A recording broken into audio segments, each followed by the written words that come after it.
selamat sore Mbak Aya. Iya, Mbak Tia, kita langsung saja terkait dengan Kongres yang kemarin berlangsung ya, tahap pertama, dan Menteri Pertahanan Amerika tadinya ingin membahas soal budget tapi justru malah diintegrasi. Menurut Anda apakah Kongres akan menyetujui jika pemerintah Amerika nantinya mungkin akan melanjutkan perang ke Iran? Mudah-mudahan tidak di-approve ya, karena berdasarkan kesepakatan Kongres pada meeting lalu, itu selisihnya antara Republik dengan Demokrat cukup tipis Mbak Aya.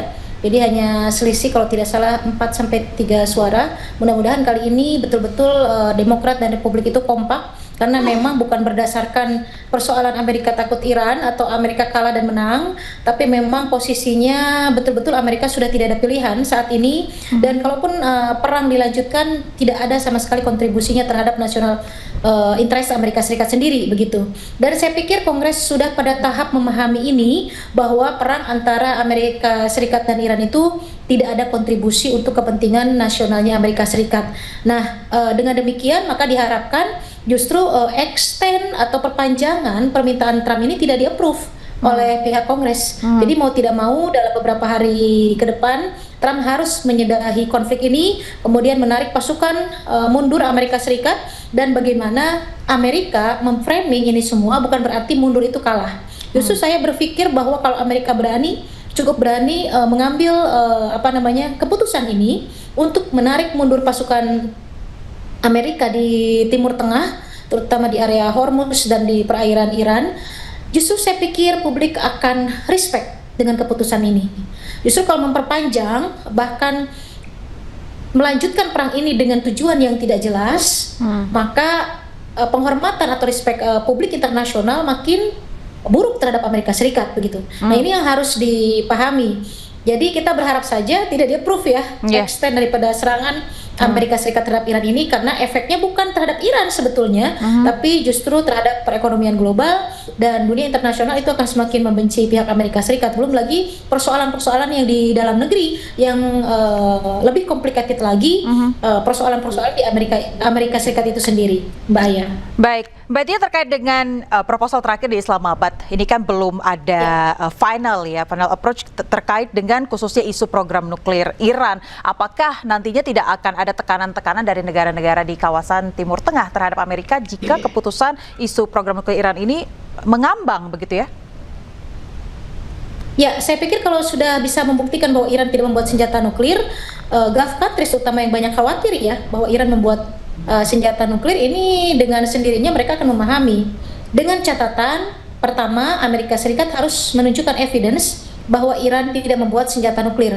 Yang kedua, dari pihak Iran sendiri harus ada diplomasi yang cukup signifikan terhadap negara-negara Teluk yang menjadi tetangganya, bahwa mereka memang tidak memproduksi senjata nuklir, tapi memang pure ini adalah nuklir ini, pengayaan uranium ini untuk tujuan damai dan untuk energi rakyat Iran begitu. Kalau memang dua hal ini bisa dibuktikan dan bisa meyakinkan negara-negara Teluk, saya pikir tidak akan ada protes ya dari negara Teluk, dan saya pikir mereka juga sudah ingin mengakhiri konflik ini, Mbak Aya. Termasuk juga bagaimana kita melihat beberapa negara Teluk saat ini sudah merubah statementnya mengenai perang antara Amerika Serikat dengan Israel dan Iran ini. Misalnya Uni Emirat Arab tiba-tiba mengeluarkan statement ingin keluar dari OPEC begitu ya. Kemudian ada beberapa statement lain dari Qatar misalnya, mereka memilih untuk diam, untuk tidak memberikan statement apapun, yang awalnya mereka menggebu untuk join dengan Amerika Serikat. Ini membuktikan bahwa ada perubahan politik di kawasan di Timur Tengah yang awalnya mereka loyal, sangat loyal terhadap Amerika Serikat. Ternyata dengan perang ini mereka rupanya sedikit demi sedikit merubah pandangannya, berubah politiknya, memahami bagaimana perang Iran Amerika Serikat ini. Mereka berpikir bahwa sudah saatnya mandiri misalnya, sudah saatnya tidak tergantung lagi dengan Amerika Serikat, dan saya pikir kedepannya sudah akan lebih membaik justru relation atau kerjasama di kawasan Timur Tengah. Sebelumnya kan mereka sempat clash ya, terutama Arab Saudi dengan Iran. Tapi dengan kondisi perang sekarang, mudah-mudahan ini menjadi satu pandangan yang berbeda untuk negara-negara Teluk, bagaimana mereka sudah saatnya bersatu begitu. Tapi apakah artinya ketika nanti Amerika menarik pasukannya begitu ya, apakah ini akan mempengaruhi mungkin kepercayaan negara-negara terhadap power yang dimiliki oleh Amerika? Ada, ke arah sana ada ya. Hanya saja bagaimana Amerika Serikat memframing dirinya bahwa mundurnya mereka itu bukan berarti kalah. Amerika harus menunjukkan ini bukan persoalan menang dan kalah. Kalau Amerika Serikat menunjukkan bahwa ini lebih kepada mementingkan kepentingan dunia, mementingkan kepentingan ekonomi, justru lebih terhormat, Mbak Aya. Daripada memaksakan, tapi akhirnya juga nihil dan kondisi domestik di Amerika Serikat sendiri sudah tidak kondusif. Ini malah tidak bagus untuk Amerika Serikat. Jadi bagaimana Amerika Serikat mundur secara terhormat dan publik internasional justru malah respect dengan keputusan ini. Apalagi mengingat memaksakan. Iya, Mbak Tia, apalagi mengingat bahwa Presiden Amerika ini cenderung memiliki karakter populis begitu ya, terkait dengan kampanye-kampanye MAGA dan lain-lain sebagainya. Iya. Jadi kalau diperpanjang malah makin kacau, karena Trump akan semakin banyak mengeluarkan statement yang weird ya, yang aneh, yang itu membuat Amerika Serikat makin tidak dihormati di dunia internasional begitu. Dan keputusan kalau di-approve ya, kalau di-approve oleh Kongres ini buruk untuk Amerika Serikat, yakin sangat buruk, baik secara pandangan politik global ataupun secara domestik, karena posisi harga BBM di Amerika juga kan sekarang terus naik begitu ya.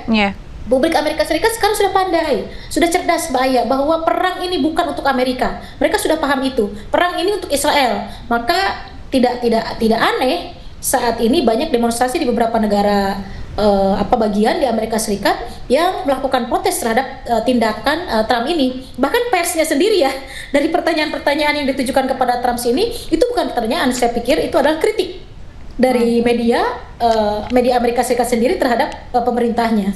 Nah, ini harus dipahami dan kita berdoa semoga tidak di-approve oleh Kongres karena memang selisihnya tipis tadi ya. Dan kalau tidak di-approve berarti Amerika Serikat dalam waktu dekat harus menarik semua pasukannya dari kawasan Timur Tengah, terutama dari perairan Iran, dan kondisi kembali normal, Hormuz kembali bisa dilalui tanpa dipungut biaya oleh Iran. Dan poin-poin misalnya Iran pressure dan sebagainya semua bisa dapat bekerja sama kembali, karena saya sebagai akademisi mendorong ke arah sana, bukan mendorong ke arah terus berkonflik begitu ya. Karena ini efeknya luar biasa terhadap perekonomian Asia, termasuk juga perekonomian kita. Baik, bagaimana bisa dipastikan bahwa Kongres ini sendiri tidak dipengaruhi oleh Israel, Mbak Tia? Sangat. Itu tadi, sangat. Lobby Yahudi itu tidak bisa diremehkan. Jadi memang di sana ada komunitasnya, ada organisasinya, AIPAC namanya. Jadi itu adalah organisasi yang selama ini melakukan lobby-lobby tingkat tinggi dengan Kongres di Amerika Serikat. Makanya apapun atau siapapun presidennya, pemimpinnya Amerika Serikat selalu standing beside Israel, selalu mementingkan kepentingan nasionalnya Israel. Karena apa? Karena lobby AIPAC itu tadi atau lobby komunitas Yahudi termasuk juga para